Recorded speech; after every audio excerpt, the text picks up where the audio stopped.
testing our volume right away because just in case. Yeah, we're a little nervous because the last 2 times, no sound. Yeah. And then we got to repeat everything. And we never say it's good the second time. No. So, no. But we're working. So and let us know that we're working. We always like to hear from you guys too, that somebody's watching and out there and ready to ask questions and excited about life. So today, what the heck is a governing body and what is the purpose of it? Why does it matter? Is it something that you should be looking for? Is it something that you should aspire to? And we're going to answer all those questions. And the short answer to all this is yes. You absolutely want to see that there's some sort of governing body with a certification even you go to take a school course or anything, you want to make sure that there's something behind that is supporting it. That supports it. Exactly, long term. So we're going to be talking all about that today and the governing body of our governing body as well, which we'll let you know about and what they do. So before we get into all of that beautiful stuff, we're going to throw in this hashtag, Holy Jumping Tuna Fish. That's right. That's right. So if you hear something today that maybe blows your mind or surprises you, or you think, hey, that's great information, we like to see that hashtag Holy Jumping Tuna Fish and with or without, or just the little tuna fishies, because we enjoy those guys too. And of course, we want you to share this out. This is pretty important information when it comes to anybody who's thinking about taking any sort of equine assisted learning course, or really anything within the horse world as well, because it's something that you should be looking for. And it does give a little bit of clout to organizations to make sure there's something else behind them that is a regulatory piece, so that we know that welfare is being taken care of, or any of the other many facets that need to be taken care of. So share, because we want everybody to know this information. And it's not just if they're looking to take our course or anything else. No. It's just something that you should be really, really aware of as well. And then, of course, if you're catching this on replay, throw in that hashtag replay for us as well, because we always like to come back and see who caught us later too. And also, we love to know who you are and where you're from. Yes. Because this way too, because we are just coming out of major cold spell of the -40s. Yeah. So if you are somewhere nice and warm, we like to hear those things so that we can feel a little bit of envy. You can put in pictures too. If you got a picture of a bomb tree, that's happening like right now in your life, we'll take it. Sandy Beach. Yeah. Miranda, I'm sorry, your picture is not going to help us because you're where we are and it's all snowy. Yeah, you can. But beautiful. Your babies, though, we like to look at them. The babies, the bambinos are good. Yeah, so we see Miranda's on. That's awesome. Good morning, Miranda. Good to see you on here, or for you to see us on here, I suppose. So, just to let you know who we are as well, my name is Carolyn Charles. I'm the Director of Sales and Marketing, as well as an instructor and facilitator for the Equine Connection, the Academy of Equine Assisted Learning. Hi, and I'm Carrie Fulnick, the founder of the Equine Connection. And the greatest piece in what it is that we do, what I do, I'm a master instructor helping humans globally around the world to do what it is that we do. And it really is the most incredible job in the world. Sometimes it feels funny calling it a job because we get to work with horses all the time. We get to smell them all the time, and yet we get to make a living and help a human to be empowered to move forward. But our biggest mission for us in our certification is it's always about the welfare of the horse. There is nothing that we do that isn't considered in how the horse is going to be through any of the programs. We do not use horses. So it's always about that partnering piece. And that's why the welfare is so important. And that is why the governing body is huge to our certification. From the get-go, we knew, because there isn't anything in the world that has a policing, a checks and a balances where, people are checking in to see, are the people you're certifying, are they actually safe? Or is the horse safe? What is it that they are required to do? Is it continuous training? Which is huge too, because if you think about it, I know a degree would take 4 years, but that's what tons of different kinds of courses you got to take. But seriously, really think about those pieces. You are not an expert in any field. I don't care how short the certification is. You can't be unless you're continually having that training after training and month and year after year, because it changes. Well, even with a degree. So my background's in public relations and marketing. I took the 5-year degree and everything. Good girl. Yeah. But at the same token, that was many, many, many, many moons ago now. And when I look back, have I retained all of that? Probably not in the same way, because I haven't been doing exactly that all the time. Whereas in this type of thing, you work with it every day. When you can get that constant support going on, when you can get those reminders, when you have those pieces in place, it helps you to stay to the core piece of it. Like, yes, my ethics and values, that all stayed.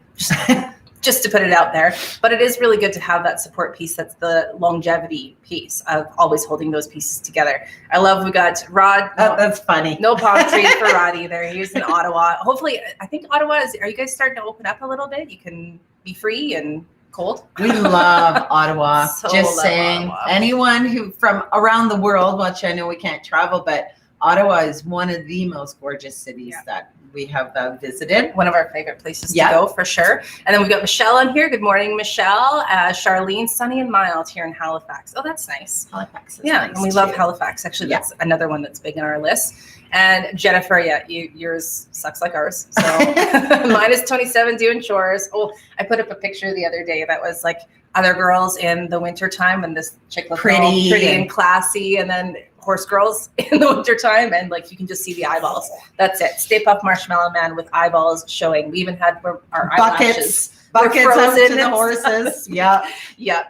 So it's we're getting there. It's going to be a balmy like 2 degrees, I think, by the end of the week. So, That's huge for us. yeah, it's a big deal. Good old Alberta. But anywho, back to the governing body piece and why it's really so important besides that welfare of our horse, because that really is key. Mhm. Because if you're using horses, think of even if you're using living beings, anything living should not be used in that way, because at one point you can continually keep making things happen with the using idea, but they're going to break at one point. Yeah. A horse will break, a human will break, because it's too much. Where if we're always having that welfare and really understanding what does welfare mean, that's why we created the governing body, so that all of our certified facilitators globally around the world have assurances when they're working with their clients and the organizations that they're working with, that those organizations have a surety that these certified facilitators have a mandated piece that has to always be looked after. And again, for that safety is the number one thing. Any of you who are in any kind of equine industry business, safety is the number one, hands down piece that we all know we strive for, because otherwise we won't have a business. I was just about to go on that tirade. Okay, then. Just about to, because it's so true. We talk about the welfare of the horse, but the welfare of the horse is what ensures the safety.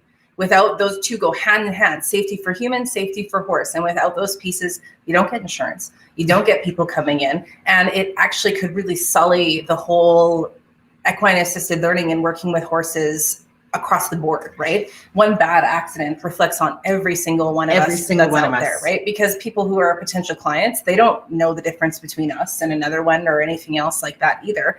They just know that something happened with a human and a horse and it ended badly. And we don't want that piece that is continually, it's a risk for sure, but you don't want that out there. So having that governing body is what allows people to know that at least the ones that they're signing up for are the ones that are running with ethics, integrity, and taking care of the welfare of the horse and the welfare of the human beings that are coming to them as well. It's so true. And I know when we first started becoming instructors, helping humans just like you to be able to do what we do, the one thing we looked at is the fault in our industry that there isn't a governing piece set up. There's memberships, there's associations, you pay a fee to be a part of them, which And good to be a part of. Yeah. absolutely, it's still great to support the systems, but they are not checking in with the certification companies as to what are they doing to ensure the safety of every single one of the things that we've just spoke on.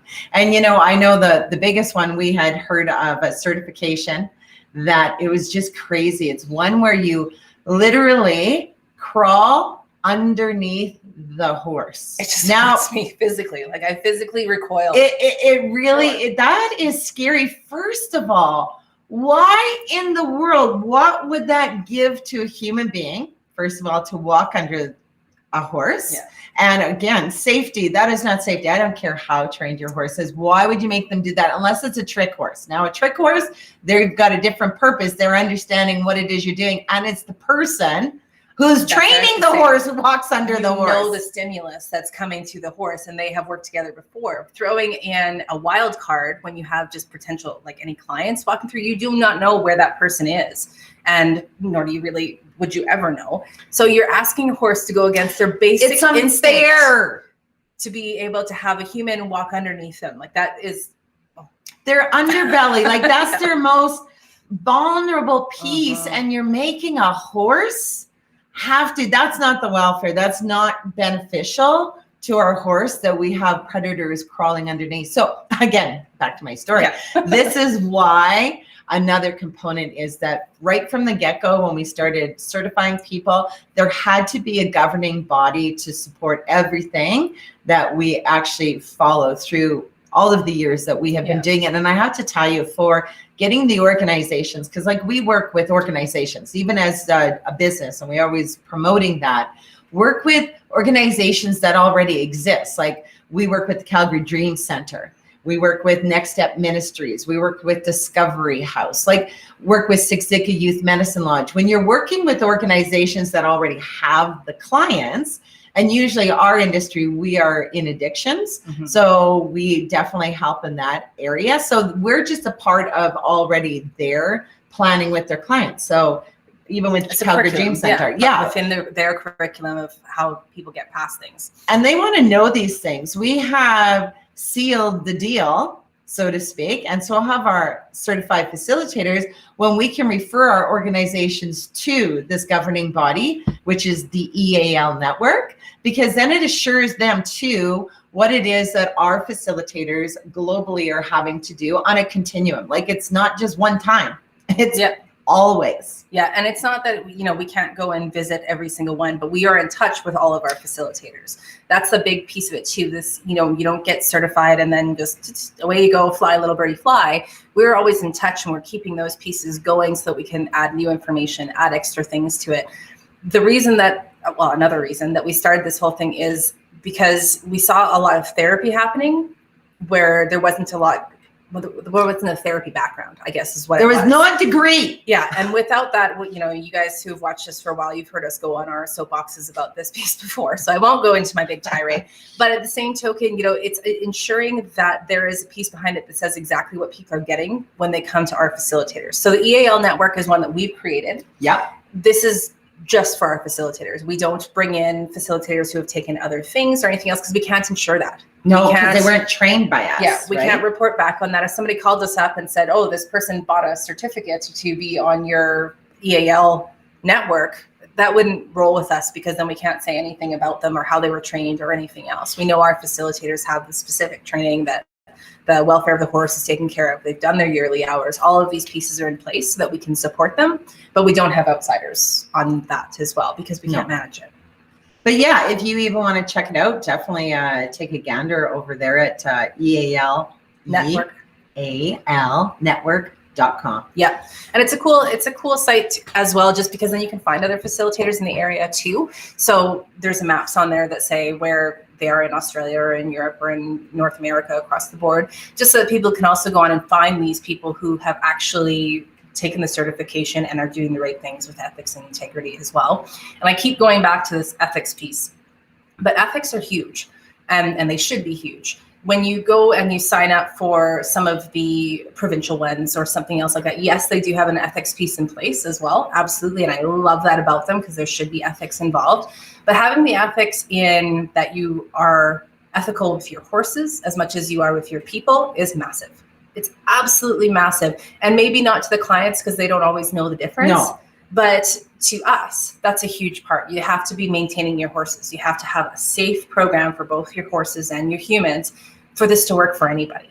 So that safety piece falls in line so beautifully with having a governing body as well. Absolutely. And by no means, like our associations and our memberships, we sign up for all of them too, because why? They're a beautiful organization that is really helping to support the welfare of the horse through all those ethics. So it's not that we would always be a part of those pieces as well. And we suggest to. Absolutely. We're really wanting people globally to understand what are the ethics of horses, because, you know, I've always said, sometimes I think that people should have to get a license in order to buy a prey animal. Because if you don't understand what it is you're buying, what it is you're getting for free, what a prey animal actually needs, because it's very different than a predator animal, like a dog. There might be a license needed for some of those too. Although that's true too, but it's just so key in understanding those components. So that's why those memberships and associations are so valid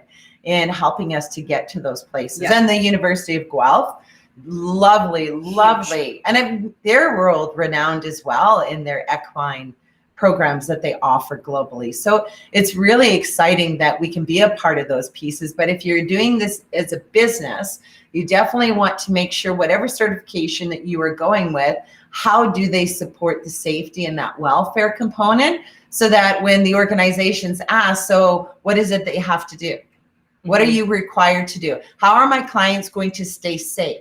How many people can you have? Are you sure this is going to be safe? You see, like, we need them to understand, yes, we've got that all I's dotted, T's crossed, and then we are able to at least head them out to the EAL network. And again, globally have that. So definitely take a look at that. No matter what piece you're getting into, what is the support in that credential to help the organizations who are bringing them in, if you're working with organizations and clients. Research is key, like absolutely key when you're going to do any sort of horse program or horse course or whatever it may be. Do your research. I can't say it enough. I actually just talked to a lady yesterday who was like almost apologizing for calling me. And I was like, no, please call. Like, when you're putting out your time, your money, and you're investing in something that you want to be your future, why the heck wouldn't you call? Yes, make sure we're not nuts. Right? Yeah, like you don't want to go with nutso people when you're starting your career. Do your research, make the calls, see what the whole backing is behind any certification that you're going into, and make sure that you know what the longevity of that is going to look like as well. Because the long-term piece is huge as to, are they going to be there in 10 years to continue to support you? Are they going to be supporting you? Do they have something in place that allows you to continue on with that support level as well? And how are you going to grow as a facilitator? How are you going to grow in your horse business too? So do your research, all of it. Like, call the people, look into things deep to make sure that you're getting exactly what you need to be able to move forward for your career. Absolutely. Yeah, we're lagging a little. Yes, that? I saw that as I did the dig.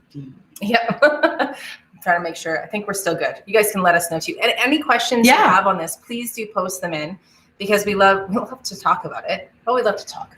I think that's really the bottom line. A horse, a business, humans, it's like all day long. We can just be a part of it because it's so exciting, and still collaborating. I love that maybe we haven't met each other before. Maybe we have. Like, it doesn't matter, but globally we can still all work together. So it's a win-win. Even if you are a person who just owns a horse and all you're wanting to do is understand your horse. You want to connect better by understanding how they communicate. Like, kudos, this is fabulous. You don't have to take it anywhere else, but you even being the governing body to your own horse is huge, because the horse changes when they know that you know how they actually communicate and how you can understand them better. It changes your whole connection to your horse. So you do become a much better horse person. Plus, if you are a rider in certain disciplines, it gives you, again, more of that knowledge piece, because the horse communicates whether you're on their back or not on their back. We just control more when we're obviously on top, because that's what we're doing. We're riding a magnificent beast who can hurt you in 2.3 seconds if you don't know how to work with these magnificent creatures. Yeah. And we've talked a lot about the governing body and the horse side of things too, but for the mental side of things with human beings, it is really, really essential to know as well that any course, like if you guys are just watching us and you're looking for something to put your kids in, or you're looking for equine therapy, or you're looking for anything like that. Riding, hippotherapy. Look at, again, do that research piece to ensure that the people who are doing any of the therapy or anything else like that are actually licensed and available to do actual therapy. Because otherwise it gets super sketch. Super sketch. That's my profound way of saying it. But it's so important, like research, it is our right to look at any time we are spending money, whether it be $45 an hour, $45 a week, $10,000 in a year, whatever it is that we're spending, we should totally research. Yes. Just because it's a pretty website or just because they say they can do this, dig into the humans who actually run each of these facilities and areas, because I want to be proved. Yeah. Is that? I'm okay with somebody like calling us up and challenging. Like, well, Yeah. what about this? What about this? Yeah. Ask the hard questions. It's our job as business owners to answer them. You bet. And Right? when you have children, especially, and you're saying, I want riding lessons. Well, first of all, that's an easy $8,000 a year. Yeah. Right there when you have a kid in beautiful riding lessons. Like, is the person trained for everything that it is that you're looking for? And what is the welfare piece of the horse? Even in riding, I really think we owe it as horse people to all of these horses who are helping us so much, whether they're being used at some facilities or maybe they're not. But we as the humans have to help those who can't help themselves. Yeah. So if we know that a riding facility, those horses, the welfare is not being looked after, you can start seeing that the horses are starting to change or no life left in their eyes. Like, we owe it to them to definitely, not go tell. Like, here's the thing. You But can't you don't say, have to support hey, them. riding facility, Yeah. you suck at owning your horses. Well, you can't do things like that. That's you not could. the way. I don't know how it would be received. No. but But that's not the way we collaborate, right? Yeah. But if you see something, how cool to say, hey, you know what I just found out? Because I didn't know what I didn't know until I did know. Because that's my my line that I always use is, I just discovered that because my horse wasn't able to canter on the left side, I had an equine dentist come in. And oh my gosh, that's why he couldn't canter, because he needed all of his Balance. teeth to be balanced. So, it could be nice little planting of the seeds way, because it's not that I don't believe that No. people who own horses are bad in any which way. It's just they don't know what they don't know till they do know. And we can say that because we didn't always know. No, Right, we like- had to learn. And this is a nonstop journey. You learn something new every single day that you work with horses, that there's something else different that you can achieve in a different way, or bond with them or connect with them in a different way. But the reason we are even doing this whole series is because we didn't know what we didn't know until we did know, right? Yeah. Either. So, everybody was at that starting place at one point, but we can always grow and be more educated and get better at all of these pieces too. The one side note I was going to say, just for any of you parents who are looking to put your kids into riding, it's really, really good if they understand the horse's body language and all of that before they ever get on their back. And maybe that's not something that is done at the location where you're at, and that it's not done at all locations Sometimes. either. But it's just a thing. But go to Equimania, which is through Equine Guelph. They have a really cool kids thing on there that's interactive, and you can go through, learn the parts, learn how they speak. It's pretty cool. So if you have kids, well, if you're an adult and you want to learn some more about horses, I've gone through the whole thing. I enjoyed It's it. true. And they have lots of free little online courses as well. So again, if your teenager is totally addicted to the horses, send them that way. Like, Yeah. let them start getting that knowledge piece and the welfare and what the horse needs. Even in shutdown right now. Like, if your kids really if they've been with horses and they can't get back to them and they're longing for them, that Equimania is a really great way, because then they can still feel like they're learning new things and kind of moving forward in their horse world ways because they can't maybe go and see them right now. Yeah, I know. It is. It is. Do any of you have any questions about anything to do with a governing body or, well, just anything? Yeah, I love Charlene's. So jealous. I love the smell of horses. It is a good smell. I've always said horse and baby head smell, I think, are the two greatest smells in the It's true. entire world. Well, and of course, just earth, because it Or feels pot roast so cooking. good. Oh, okay. Now we're getting Yeah, carried away. yeah. Now there's lots of good smells, but we love the smell of horses Yes. too. There's something about them that it's grounding. Like, the second you smell them, like, you walk and you're like, yes. And it's funny because we work with adult men in addictions and that kind of thing, and they'll always come in, I can smell it from out here. And then once they get in there, all of a sudden they're like, next time they come, they're like, it smells so good in Yeah. here. Yeah, they They just flip. love it. Yeah, absolutely. Well, I don't see a bunch of questions No, popping up. I don't So either. Maybe we talked enough that we've covered I guess everything so. you might ever need to know. How about a governing body and your memberships, your associations? Remember to be a part of everything, because all it does is bring you more knowledge. And the more, if you guys even know, one thing we always love in collaborating, if you know of another website or an association or something that you know has been stunning for you, or you've heard of it, like, message us, put it in the comments. We love learning from everybody, because none of us on this earth will ever know everything there is to know. But the more we actually work and collaborate together, the more we all win, because we cannot know everything. And, you know, a little piece of tidbit information is the interaction of people with horses is significantly decreasing. And what was do you remember the number off the top of your head? 17%. That was with Guelph, right? That was, through Guelph. They're saying that only 17% will have interactions within, was it 10 years? Yes. We got to help our youth. Scary numbers. I'll be right back. Yeah, okay. Hello.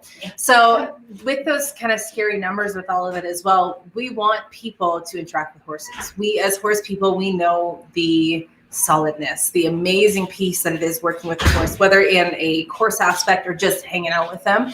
So to think that only 17% of people will be able to have those interactions, that's a really scary number. So all things horse, all things that support horses, that support the welfare of them, that support people working in these fields, yes, we love it. We want all of those things to continue on as well. So like Carrie was saying, share, gather, support, whatever we can all do to work together to get that number up, because that needs to be better. You bet. And I'm sorry, I went out because I wanted to end with a beautiful testimonial from, again, we work with non-horse people for our programs. Yeah, and I went out to get it and I've already filed it. So it makes me sad. But I do have a beautiful ending, because this is a lady from Australia, and it's actually Jane Hemingway Moore's trainer. So she does jumping, show jumping.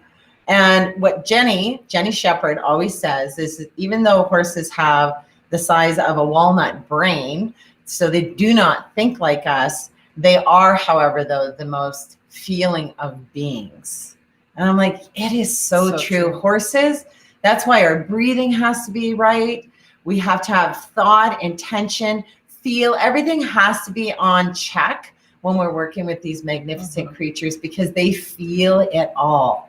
So we hope you've enjoyed this time, and please let us know if there's anything else we can bring your way, or if you have things that you can share with us. We love, love, love sharing. Yeah, or ideas of different information you'd like as well. We're always happy to throw those in. And again, check out the EALnetwork.com. Very cool little site that you can see. And if you are looking for programs, you can see all of our facilitators on there as well. Absolutely. Have a wonderful day, everybody. Make it a day that happens so wonderfully, whether you be in palm trees, beach, or snow. Oh, and poor Texas. We're sending our thoughts. I don't know what else we can send to you. Yeah, we're trying to take back the weather. Because you guys are not used to that. No, totally, Toledo's. Yucky, yeah. Well, let's just warmth everywhere. Yes. Yeah, we like that better.